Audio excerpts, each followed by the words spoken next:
Yes children, तो मैंने यहाँ पर एक ल्यूमेन थाइलेकॉइड का क्लोरोप्लास्ट की थाइलेकॉइड की एक मैंने डिस्क बनाई है, जो डिस्क शेप स्ट्रक्चर जिसको हम ग्रीना भी कहते हैं वो बनाई है। ये थाइलेकॉइड में डबल मेम्ब्रेन होती है, आउटर थाइलेकॉइड मेम्ब्रेन और इनर थाइलेकॉइड मेम्ब्रेन, और इस के थाइलेकॉइड के बाहर होता है स्ट्रोमा क्लोरोप्लास्ट का, और अंदर होता है थाइलेकॉइड के अंदर होता है थाइलेकॉइड ल्यूमेन। ये होता है थाइलेकॉइड ल्यूमेन। ओके, ये होता है इसके अंदर भरा हुआ, और वही सिस्टम जैसे कि इस पे ये वाला सिस्टम होता है, ये होता है हमारा PS2 सिस्टम होता है। ये वाला, ये जो दिखा रही हूं मैं आपको, ये है PS2 होता है, और यहाँ पे जो ये सिस्टम है इट इज PS1। ओके, ये दोनों क्लोरोफिल होती है, ये सब मैंने आपको बताया हुआ है, जो कि एक 680 और एक 700 नैनोमीटर की वेवलेंथ को एब्जॉर्ब करता है। अब ये सनलाइट इधर से आती है, कहाँ पड़ती है? ये PS2 पे पड़ती है। PS2 पे जब ये लाइट पड़ेगी तो ये अपने इलेक्ट्रॉन को रिसीव करेगा, एनर्जी को रिसीव करेगा, और इस इलेक्ट्रॉन को एक्साइट करके PEA को ट्रांसफर कर देगा। PEA कौन है? PEA primary electron acceptor. कौन है ये PEA? प्राइमरी इलेक्ट्रॉन एक्सेप्टर को क्या करेगा? वो करेगा कि तुम मेरा इलेक्ट्रॉन ले लो, मुझ पे इसको संभाला नहीं जा रहा है। ओके, ये जो PEA है प्राइमरी इलेक्ट्रॉन एक्सेप्टर, अपना इलेक्ट्रॉन किसको दे देगा? अपने पास नहीं रखेगा, और एक इलेक्ट्रॉन कैरियर को देगा। वो इलेक्ट्रॉन कैरियर होगा ये PQ मतलब कि प्लास्टोक्विनन। मैंने इसको शॉर्ट में लिखा है, अभी मैंने ETS सिस्टम पढ़ा है, उसमें आप जाके देख लीजिए PQ का क्या मतलब है। ये PQ जब एक्साइटेड इलेक्ट्रॉन को रिसीव करेगा तो ये भी अपने पास नहीं रखेगा, और इस इलेक्ट्रॉन को कहाँ ट्रांसफर कर देगा? साइटोक्रोम B6F के पास। और फिर साइटोक्रोम B6F भी इलेक्ट्रॉन अपने पास ना रख के फिर कहाँ ट्रांसफर कर देगा इस इलेक्ट्रॉन को? PC के पास, प्लास्टोसाइलिन के पास। और PC भी इसको अपने पास न रख के फिर हम कहाँ पे दे देगा? PS1 को दे देगा। PS1 जब इलेक्ट्रॉन को रिसीव करेगा, एक्साइटेड इलेक्ट्रॉन को, तो वो खुद भी एक्साइट हो जाएगा, अपना इलेक्ट्रॉन एक्साइटेड करके PEA मतलब कि प्राइमरी इलेक्ट्रॉन एक्सेप्टर को दे देगा। ओके, प्राइमरी इलेक्ट्रॉन एक्सेप्टर से फिर ये इलेक्ट्रॉन क्या होगा? ट्रांसफर होगा। प्राइमरी इलेक्ट्रॉन एक्सेप्टर FES जो है उससे इलेक्ट्रॉन, ये है प्राइमरी इलेक्ट्रॉन एक्सेप्टर FES, और ये FES भी अपने पास ना रखे इलेक्ट्रॉन को कहाँ कर देगा? भेज देगा FD के पास, जो कि FD के पास ये इलेक्ट्रॉन एक्सेप्टर को, ये इलेक्ट्रॉन क्या है? कैरियर है FD भी अपने पास इलेक्ट्रॉन ना रखे और ये दे देगा NADP प्लस को। NADP प्लस को जब ये दे देगा तो ये क्या प्रोडक्ट हमें मिल जाएगा? NADPH, और ये हमारा एंड प्रोडक्ट होगा हमारा किसमें? ये फोटो सिस्टम का हमारा एंड प्रोडक्ट होगा। अब आप बताइए मुझे, यहाँ पर PS2 इलेक्ट्रॉन, इसने अपनी एनर्जी को गेन किया सनलाइट से, और इलेक्ट्रॉन क्या है? एक्साइटेड इलेक्ट्रॉन को एक्सेप्ट किया या PEA को दे दिया। उसके बाद ये इलेक्ट्रॉन घूमता घूमता जा रहा है PS1 में, फोटो सिस्टम 1 के पास, और फिर एंड प्रोडक्ट बना रहा है NADPH। अब एक बात बताइए कि PS2 ने अपना इलेक्ट्रॉन दे दिया PS1 को, इसके पास तो ये तो इलेक्ट्रॉन डेफिशिएंट हो गया ना, इसके पास क्या होगा? इलेक्ट्रॉन की कमी हो गई, इलेक्ट्रॉन डेफिशिएंट हो गया। अब ये क्या करेगा? ये करेगा ये कि H2O को लेकर H2O को स्प्लिट कर देगा। स्प्लिट करेगा किसको? H2O को कर देगा स्प्लिट, और किसमें? ऑक्सीजन बाहर निकाल दी जाएगी और बनेगा प्रोटॉन। अब ये क्या करेगा? जब इलेक्ट्रॉन के साथ साथ ये PQ जो होगा, एक क्या करेगा? रिसीव प्रोटॉन को भी एक रिसीव करेगा। इलेक्ट्रॉन और प्रोटॉन दोनों को ये PQ प्लास्टोक्विनन रिसीव करता है। ओके, ये जब रिसीव करेगा तो ये क्या बन जाएगा? ये PQ बनेगा, एक तो इलेक्ट्रॉन इसने रिसीव किया और एक किया प्रोटॉन को रिसीव किया, तो ये बना देगा PQH2। ये PQH2 बन जाएगा, है ना। PQH2 जब बन जाएगा उसके बाद क्या करेगा, ये PQH2 जब बनेगा तो PQ जो है इस इलेक्ट्रॉन को आगे साइटोक्रोम B6F को दे रहा है, लेकिन इस प्रोटॉन को अंदर शिफ्ट करवा देता है या अंदर सेंड कर देता है, और इस कारण से अंदर जो थाइलेकोइड की ल्यूमेन है उसमें क्या होगा कि H मीन्स प्रोटॉन का, H आयन या प्रोटॉन का कंसंट्रेशन लगातार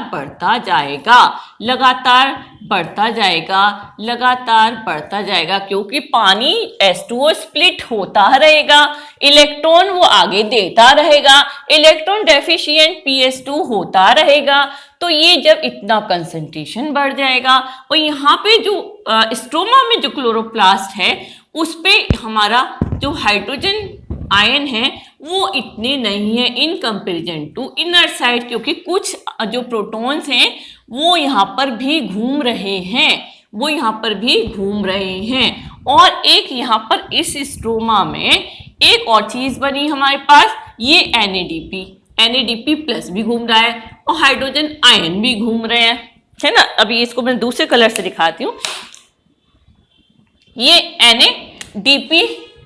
NADP भी घूम रहा है यहाँ पर, किसमें घूम रहा है, स्ट्रोमा में। ये स्ट्रोमा है, ये सारा स्ट्रोमा है, ये सब स्ट्रोमा है, ये क्या है, ये सब स्ट्रोमा है। ओके, हमारा थाइलेकोइड तो बस इतना है, बाहर तो स्ट्रोमा है। अब इसका क्या हो रहा है कि आयंस अंदर बढ़ते जा रहे हैं, और यहाँ पर जो आयन है स्ट्रोमा में वो इतने कंपैरिजन किसके, थाइलेकोइड की ल्यूमेन के कंपैरिजन में बाहर स्ट्रोमा में इतने हाइड्रोजन आयन है नहीं या प्रोटॉन नहीं है। अब इलेक्ट्रॉन तो आगे जाके एक प्रोडक्ट दे रहा है, और लेकिन ये हाइड्रोजन की जो कंसंट्रेशन लगातार बढ़ती जा रही है, ऑस्मोसिस, इसका जो मीनिंग है कीमियो ऑस्मोटिक हाइपोथेसिस। ऑस्मोटिक का मतलब क्या है, ऑस्मोसिस का मतलब क्या है, it is the meaning that the जो भी प्रोटॉन होंगे या जो भी पार्टिकल्स होंगे, जब कंसंट्रेशन अंदर बढ़ रहा है तो वो हायर कंसंट्रेशन से लोअर कंसंट्रेशन की तरफ जाएंगे। लेकिन यहाँ पे क्या हो रहा है कि अंदर हाइड्रोजन आयन बढ़ने से एक टेंशन क्रिएट होता चला जा रहा है, अगर ये बाहर नहीं निकाले गए तो क्या होगा, ये ब्लास्ट भी हो सकता है। अब क्या है कि यहाँ पर इस थाइलेकोइड की जो मेम्ब्रेन है, यहाँ पर एक चैनल बन रहा हुआ है।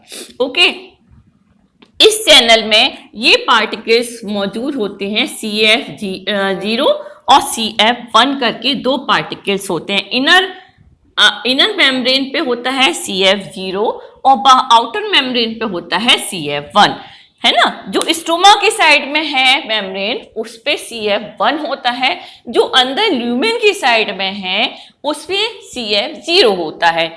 अब जब ये होगा, इतनी टेंशन बढ़ जाएगी, क्रिएट हो जाएगी, तो ये CF0 और CF1 जो पार्टिकल्स हैं ये इन आयंस को यहाँ पे निकलने के लिए रास्ता दे देंगे। कहाँ दे देंगे, और ये स्ट्रोमा में आ जाएंगे। जब स्ट्रोमा में जो कमी है वो अंदर के जो प्रोटॉन्स हैं वो आके इस कमी को पूरा कर देंगे, एक इक्वली क्या हो जाएगा, कंसंट्रेशन हो जाएगी।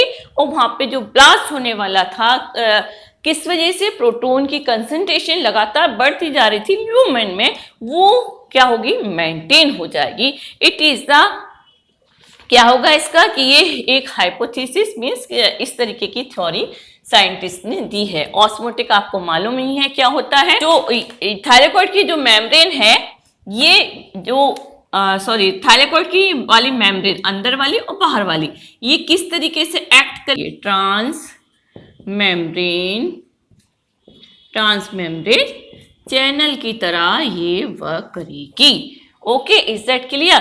तो जब ये एक रास्ता मिल गया उसको, कंसंट्रेशन बराबर हो जाएगा किसका, प्रोटॉन्स का, ल्यूमेन में और स्ट्रोमा में, और अपना क्या होगा, क्लोरोफिल नहीं, फोटोसिंथेसिस प्रोसेस हमारी पूरी पड़ जाएगी, हो जाएगी। और हाँ, एक चीज और कि जब ये बाहर आएंगे तो इसमें स्टोमा में एक चीज और होगी कि जी ये जो एटीपी एडीपी जो घूम रहा था, बाहर घूम रहा था हमारा, वो हमारा एटीपी में कन्वर्ट हो जाएगा जब ये आयन इसको क्या मिलेंगे, और फॉस्फेट का एक वो मिल जाएगा, फॉस्फेट आयन और हाइड्रोजन आयन जब मिल जाएंगे तो ये क्या होगा, रिडक्शन हो जाएगा, इसका क्या हो जाएगा, रिडक्शन हो जाएगा।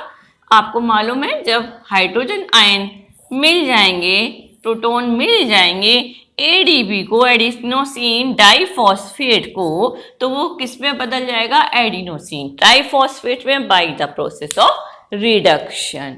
ओके, तो इतना समझ में आया कि पहली बात तो कुछ इसमें पॉइंट्स समझने वाले बस यही हैं कि ये जो प्लास्टोक्विनोन करके ये जो विलेन है, ये विलेन जो है प्लास्टोक्विनोन, इसकी वजह से अंदर ल्यूमेन में थाइलेकोइड की ल्यूमेन में हाइड्रोजन आयन का कंसेंट्रेशन बढ़ता जाता है, बढ़ता जाता है, बढ़ता जाता है। ओके, और इस टेंशन को क्योंकि ये प्लास्टोक्विनोन ये विलेन है, ये आगे भी प्रोटॉन को ट्रांसफर कर सकता था, लेकिन उसने क्या किया कि इलेक्ट्रॉन तो आगे ट्रांसफर कर दिया, इलेक्ट्रॉन कैरियर को, साइटोक्रोम B6F को, लेकिन हाइड्रोजन आयन को उसने अंदर डाल दिया ल्यूमेन में, और लगातार डालता जा रहा है। क्यों?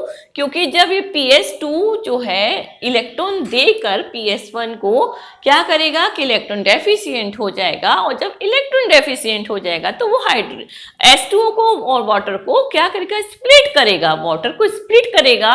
तो ये जो कैरियर की तरह काम कर रहा है प्लास्टोक्विनोन, जो कि विलेन है इन सब में, ये विलेन है, बहुत बड़ा विलेन है प्लास्टोक्विनोन। इसने क्या किया कि इलेक्ट्रॉन को तो आगे ट्रांसफर कर दिया, एज ए कैरियर वर्क किया, लेकिन प्रोटॉन्स को अंदर ल्यूमेन में डाल दिया।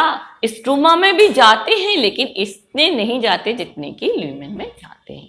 Okay, is that clear? ये पार्टिकल CF0 और CF1 ना हो, CF0 अंदर मेम्ब्रेन पे होता है थाइलेकोइड की, और CF1 बाहरी आउटर मेम्ब्रेन पे होता है थाइलेकोइड की। अगर ये ट्रांसफर ना करें हाइड्रोजन आयन को, तो ये तो एक टाइम ये आएगा कि ये ब्लास्ट भी हो सकती है। ओके, तो हमारी नेचर ने सब कुछ बैलेंस करके रखा हुआ है, और अगर ये सब नेचर ही तो है, ये सब गॉड गिफ्ट ही तो है कि अगर एक चीज़ बढ़ रही है तो उसको बैलेंस किया जाए, जहाँ कमी है उस चीज़ को वहाँ पर पहुँचाया जाए।